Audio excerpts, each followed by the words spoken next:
Hi friends, it's Lisa Christensen here with Watercolor Cards. I am making some beautiful rainbow cards. Oh my gosh, and there's even foil to it.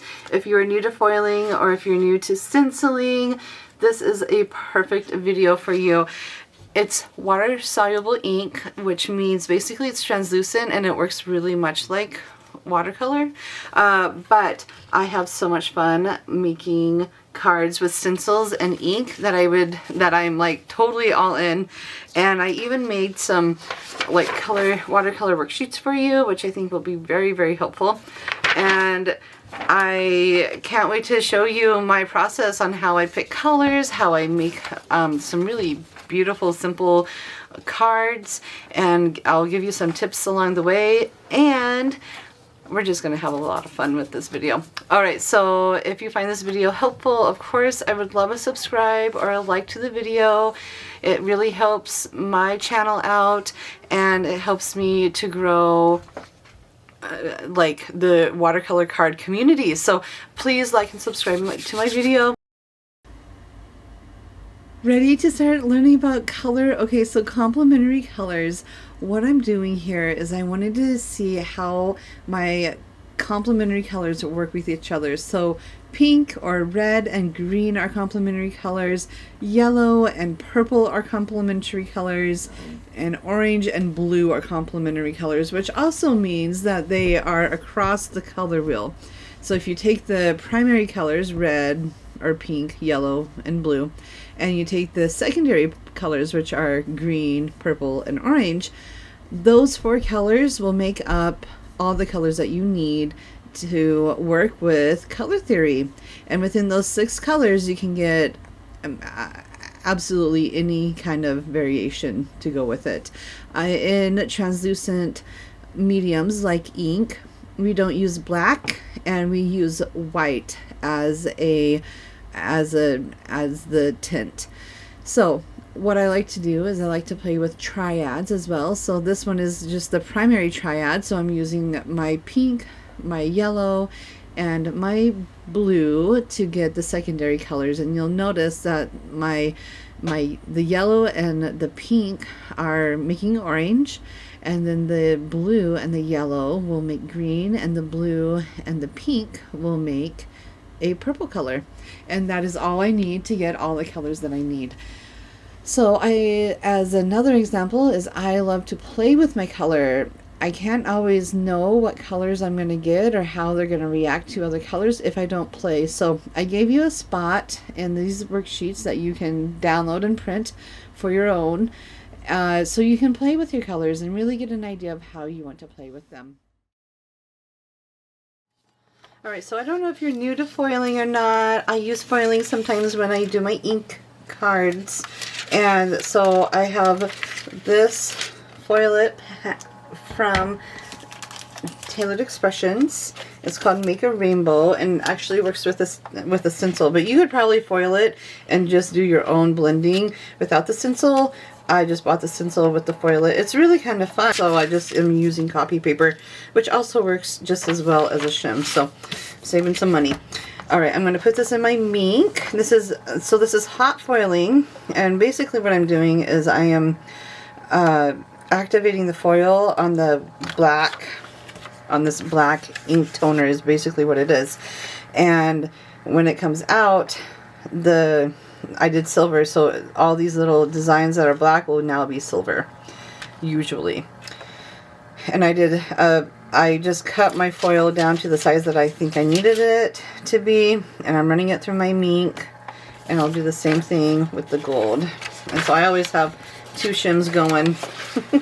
That way I can save, a little bit of time. And I just cover it, and I wait for this to get out. I really love foiling. I don't foil as much as I would like to, because I like to watercolor too, but it really does give a nice look to the card. So there we go. That is really shiny and bright, and oh, how fun is that going to be? That's going to be really fun to stencil the ink on. Alright, and here's the gold. There's a shiny gold, and again, I'm going to keep my gold. Look at that, so perfect. I like the gold too. I'm going to be curious which one I'm going to like more. I don't know if it's actually going to make much of a difference. I have a suspicion I'm going to like the silver a little bit more than the gold, but I am usually surprised. Alright, let's get to blending. A couple things to note when you are foiling. Always have the shiny side of the foil up, and I always like to have my Mink at a setting 4, and that will give you the best foiling experience. Add this right here, and then the stencil part, now that it's just right there, it's not going to move too much. Then I can take, I'm just lining it up so it's about perfect right there. Now I can take my whatever magnets I want to use. I actually want to use this one because I really don't want it to go anywhere. I can cover this one up so then it masks this part, so then I'm not going to get any pink on this side. So that's what I'm going to do. And I'm going to use my Lollipop for this. And very light. Doesn't take much. Like a very light touch. I used to try and go really, I don't know, heavy-handedly, and I realized that if you just do a really light touch, you'll be in good shape. I gave myself some time. Okay, that looks good.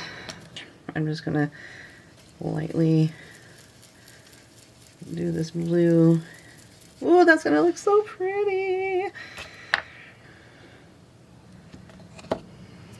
Now I can do yellow.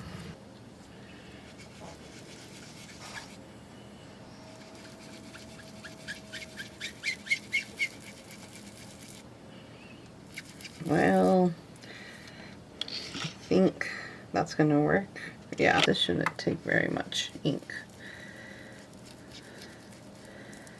Woo!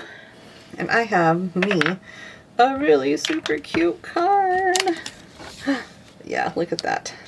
And then, I don't know about you, but I would love getting this in the mail. And now I think I will just cut it, die cut it with like a scalloped edge or something. And I'm just going to take my washi tape off. And I got a wonderful card panel. While I have this chance, I wanted to share with you some of my favorite ink blending tips while you're watching. So I often have a heavy hand. It is very often that I have to use 2 or 3 layers. This one I used yellow, and then I had to go back with the yellow again. This pink part of the rainbow, I decided to go a little bit heavier, and then I had to go back in and do it again just to get a nice smooth blending. So it does take some practice, it does take some time. It is a really fun technique, and you really get some beautiful professional cards from it. Another one that I like to always say is, if you want like purple, like what I'm doing right now, you want to go in like a third more, so then you have that real purpley purple. Otherwise the pink is going to overpower that purple. So that's why I gave myself a lot of pink, because I wanted a lot of pink and purple in this card.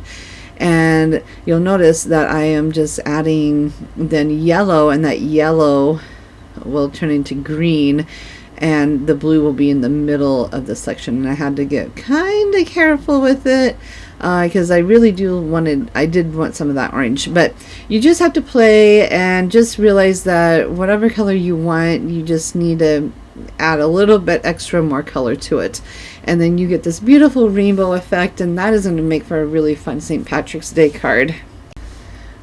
Foiling is so much fun. I love the results that foiling gets. So I'm just gonna prep my card bases. I am using some pattern paper, and I'm going to cut out some of those foilets with just a regular scalloped edge. I just want to give a little bit more a professional look to my cards, a more polished look to my cards. So once I got all those things cut, I'm assembling my card. I did decide to put some cute little clouds on the rainbow just to give it more texture and a little bit more element to it. I could probably go a step further and put some glitter on those clouds, but I really like how they are. I also have simple strips that I wanted to use with my little St. Patrick's Day card that I'm going to send to a friend, and I'm just gluing that straight onto the card base, and then I will add my simple strips. And I actually found some cute little shamrock stickers from years ago, so I'm putting those on too. It's glittery and it makes me happy, and my friend who's going to receive it will also think it's super fun. So anyways, there's the cards, and I could not have been happier with how easy these cards came together. I love color theory. I love learning about how my different brights, rainbow bright colors is what I call them, work together. If you found this video to be helpful, please give it a big like and subscribe to my channel. You can download the sheets, the worksheets, the color sheets on my blog. I will have a link below for them. Thank you so much for watching.